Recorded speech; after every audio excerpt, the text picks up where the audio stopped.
All right, welcome back to the course.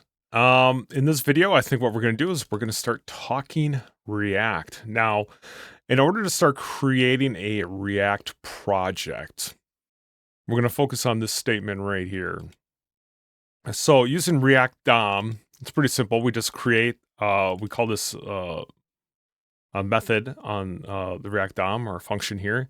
And we call create root. And we need to pass in some kind of node of elements of some kind here from our HTML. So what it does is it looks at the underlying document and it gets some kind of element by the ID of root.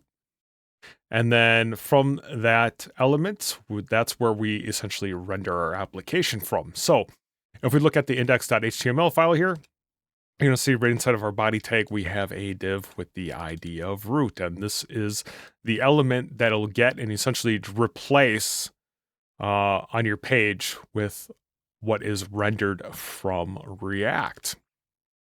Okay, so you can change this to whatever you want, but generally I just leave it as root because why not, unless you have a specific reason to change it.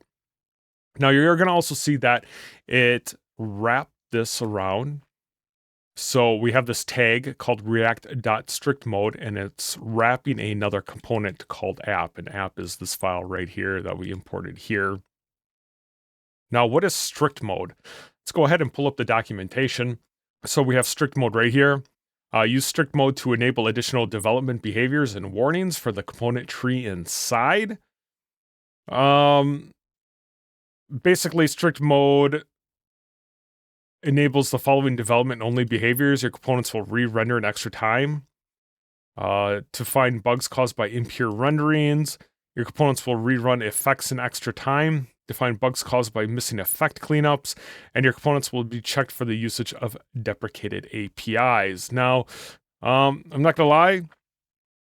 Generally, I don't think I use this, usually. Up to you whether or not you want to use it, but to tell you the truth, I don't think that we're actually forced to use this here.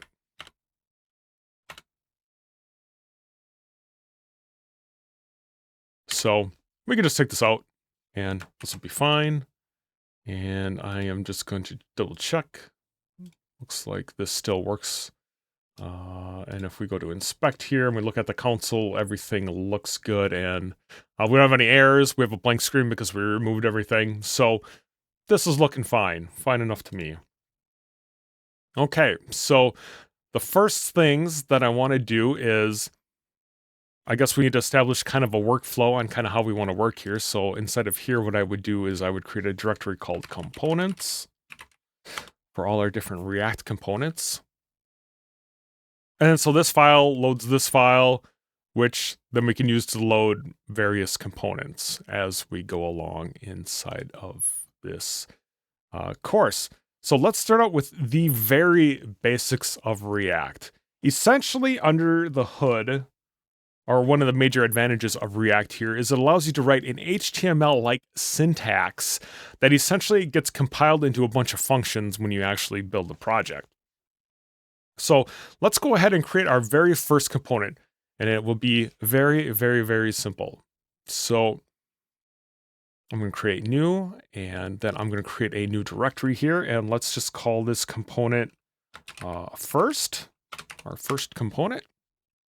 And then I'm going to create a new file inside of it called index.tsx.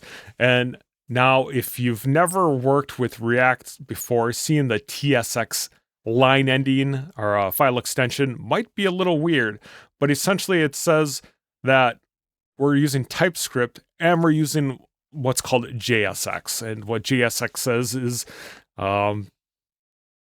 what I was talking about before. It basically allows you to write an HTML-like syntax inside of the file. And so if you just put TS instead of TSX, you can't write type of a code, right? So I'm going to show you exactly what it looks like.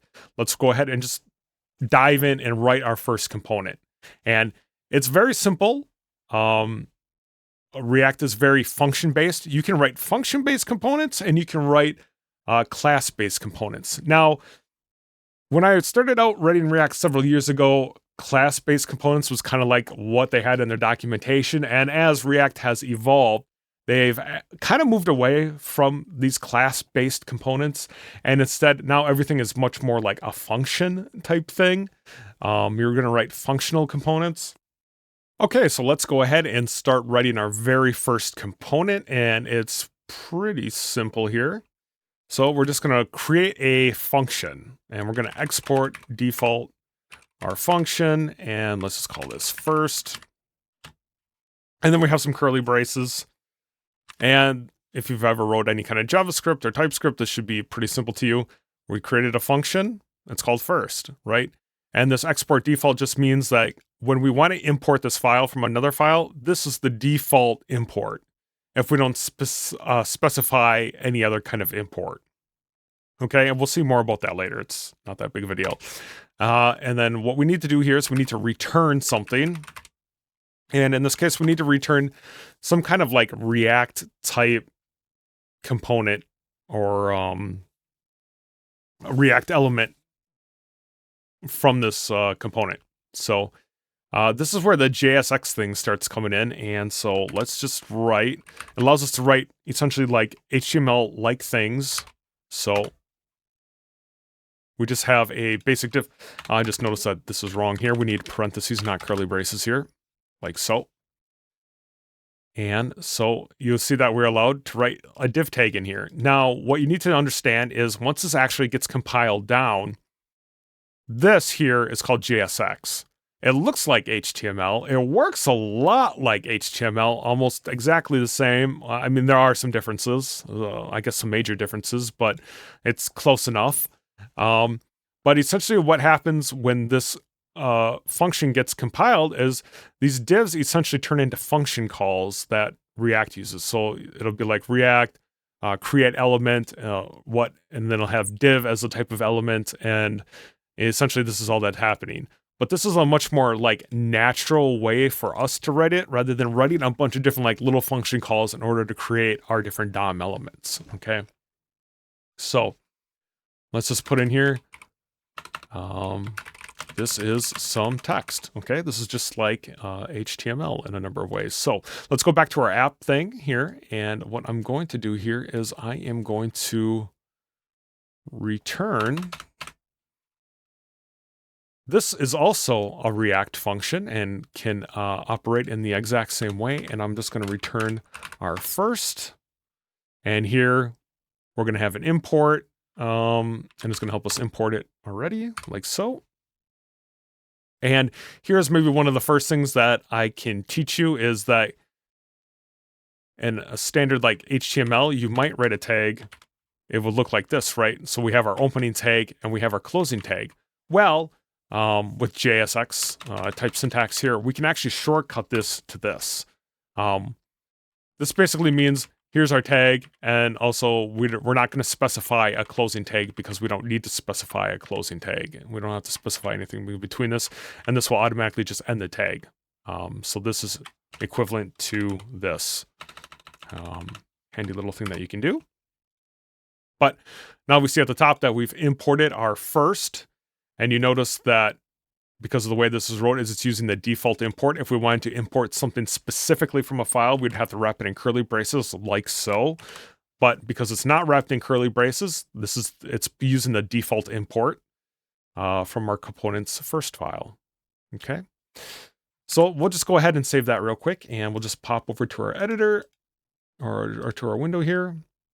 And then I'm just going to, okay, it says our site can't be reached, so something is wrong here. Let's go take a look.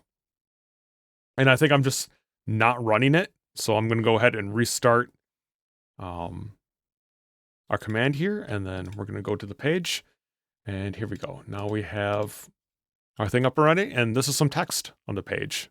Okay. And if I right click on this and I go to inspect, here we can see that we have a div. This is some text. Fantastic. You have just wrote your very first React component. Should feel pretty good. Should feel pretty good. We're going to make this much more complex as we go forward. And so I'll see you in the next video.